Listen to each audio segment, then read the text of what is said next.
The original three parenting styles were first defined by Diana Baumrind in the 1960s during her childcare study.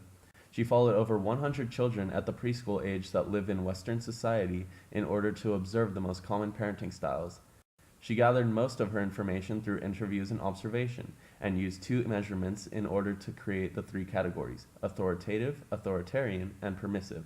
The final style, neglectful, was later added to the other three in 1983 by McCovey and Martin. The two measurements that Baumrind used in her experiment was the parents' responsiveness and their demandingness. So now let's observe the four original parenting styles. Daddy, can I have this convertible? You already have one. It's so expensive. But Dad, my car isn't cool. Jessica down the street asking for one. She won't stop bragging about it.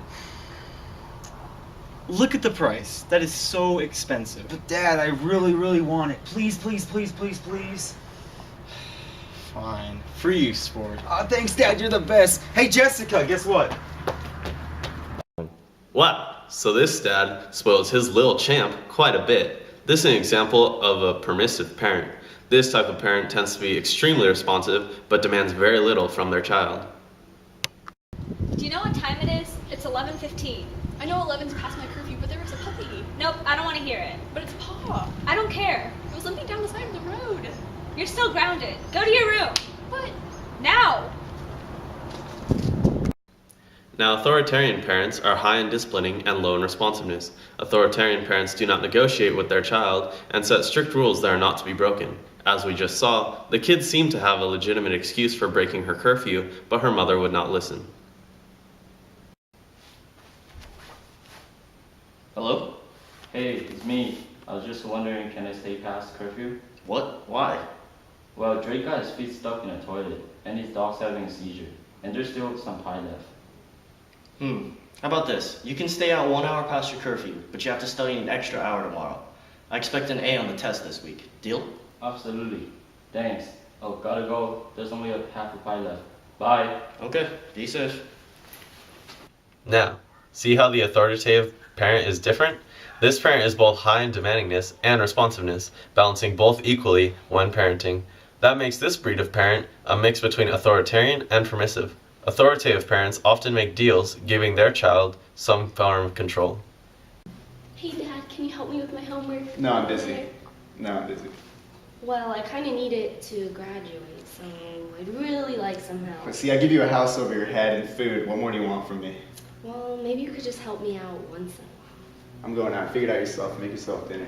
I guess I'm eating Lunchables again. Neglectful parents essentially provide nothing to their children aside from food and a place to live. They are distant and have low levels of responsiveness and discipline. This can have negative effects on the child. They can have low levels of self-esteem and struggle to be accepted by their peers. And out of all the parenting styles, the majority of the juvenile delinquents come from families with neglectful parents. Now let's see how the kids turned out once they're about to graduate from college. Now I'm going to graduate from college. I think I'm going to backpack around Europe for a while. Take out a ton of loans for it. I'll deal with the money problems after I have my fun. I'm going to need a lot of money. I plan to buy whatever happens to catch my eye while I'm there. After all, if worst comes to worst, I can rely on my parents for help.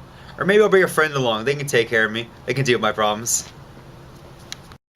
Alright, time for adult life. No more living under my parents' dictatorial rule. It's gonna be awesome. I can make my own rules, go out with my friends whenever I want.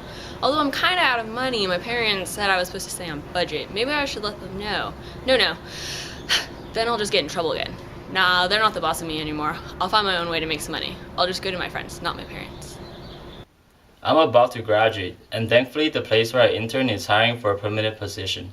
I plan to interview at some other companies as backups, but thankfully this position opened up. For housing, I could probably find an apartment and room with a couple of my friends. That should keep my costs low so I can save to eventually buy my own house and still have money to hang out with my friends now.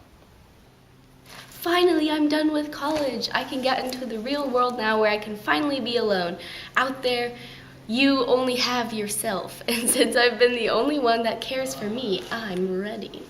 I don't want other people's pity or other people's help. I just want to live my life. I'm just happy this way. Besides, I'm funny enough to make friends. The Bantosaurus Rex. I won't be so alone. Those were the four original parenting styles. Now here are four subtypes. The tiger mom is considered a true authoritarian, controlling all aspects of their child's life. They set clear expectations for their children, usually along the lines of straight A's and mastering an instrument. This term came from the Amy Chua's book, Battle Hymn of the Tiger Mom, which discussed the author's views on parenting. According to Chua, a strict parenting style leads to more successful and fulfilled children. However, as Chua experienced, her parenting has mixed results. One of her daughters thrived in this environment, while the other rebelled against it. These kids tend to have less creativity and less sense of control, but tend to be better at goal-oriented tasks. So my daughter's having troubles making friends, but that's fine. I'll just find her some friends, but just a few. She needs to focus on her studies, and anybody I find I'll do a background check with. I don't want her to fall in with the wrong crowd.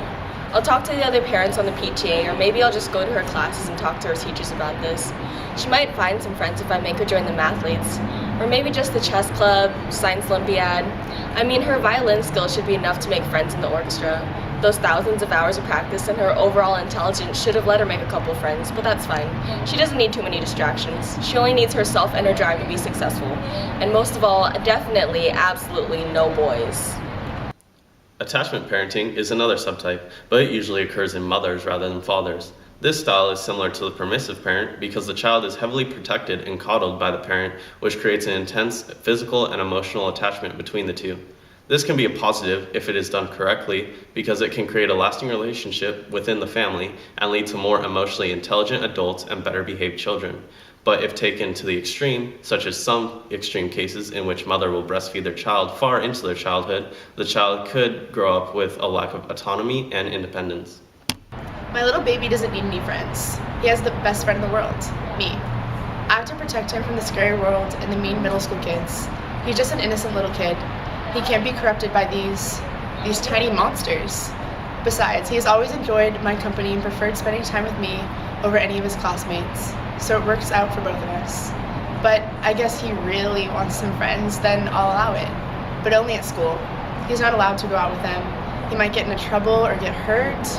Then how am I supposed to protect him? I'll be worried sick. I should just homeschool him. And then I could shield him from everything bad out there. One other subtype is the hovering or helicopter parent. What these parents do is in the name. They essentially hover around everything that their child does and is overly focused upon their children.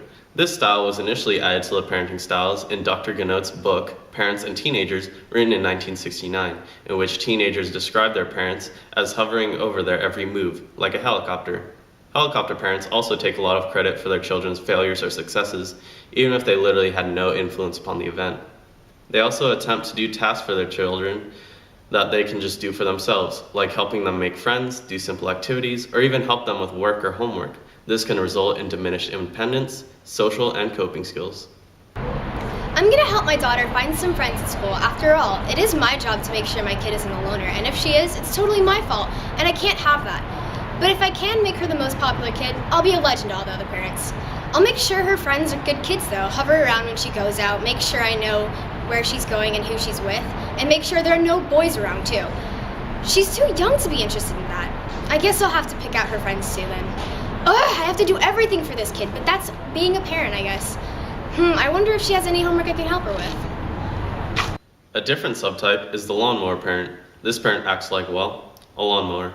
They clear a path through life for their child, cutting away any possible issues before their child has to face them. Their reasoning is that they want to save their child from having to experience the troubles of life. Having lived through their own problems, they want to protect their child from similar experiences. They interfere in their child's academic and social life, working to make their child's life easy. This results in kids that have everything in their life handed to them. Any problems they face are taken care of without them having to lift a finger. The kids become too dependent on their parents to live, which can cause a failure to launch. Furthermore, they lack basic problem-solving skills and bargaining skills, which leads to more problems when interacting with others. Oh no, my poor son doesn't have any friends. This is unacceptable. Is he being bullied? I'll go talk to his teachers about this, and if they don't know anything, I'll check his social media to find these bullies and talk to them myself. Then I'll talk to their parents. But he still needs friends. I'll talk to the neighbors, my friends, and my coworkers. Anybody with kids in my son's middle school, and I'll set up some play dates. If I just introduce him to other people, they'll surely love him as much as I do. I mean, this is definitely the way to make friends at middle school, right? Now that you know different parenting styles, What style is your parent, and more importantly, what style will you be?